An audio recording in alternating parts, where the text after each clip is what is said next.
চতুর্থ কিস্তিতে ৭,৩৪,০০০ মানুষ পাবে ১০,২০০ টাকা করে, ৭,২০০ টাকা করে এবং ৬,৬০০ টাকা করে।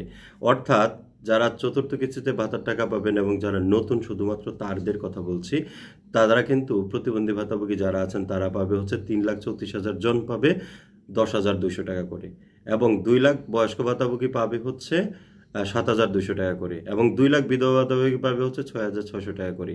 এই একসাথে যে এত টাকা, সেই টাকাটা কিন্তু আপনারা পরিকল্পিতভাবে নিজের সঞ্চয়ের কাজে, আয়বর্ধক কাজে ব্যয় করতে পারেন এবং এখানে চতুর্থ কিস্তিতে এবছর যারা নতুন ভাতাভোগী তারা কিন্তু একসাথে এত টাকা যেহেতু পাবেন, আপনারা এই টাকাটা খরচ না করে আপনারা অনেক আয়বর্ধক কাজে লাগাতে পারেন। আর যদি খরচ করে ফেলেন তাহলে তো শেষ হয়ে গেল। সাধারণত এই ভাতাভোগীদের হাতে একটা পুঁজি যদি সবসময় থাকে, আপনার হাতে ৬,০০০, ১০,০০০ টাকা সবসময় আছে, আপনার আত্মবিশ্বাস ভালো কাজ করবে এবং আপনি এই টাকাটা লাগিয়ে অনেক কিছু করা যায়, অনেক কিছু করা যায়। আপনারা পান, বিড়ি, সিগারেট, চা অনেক কিছু মানুষ বিক্রি করে।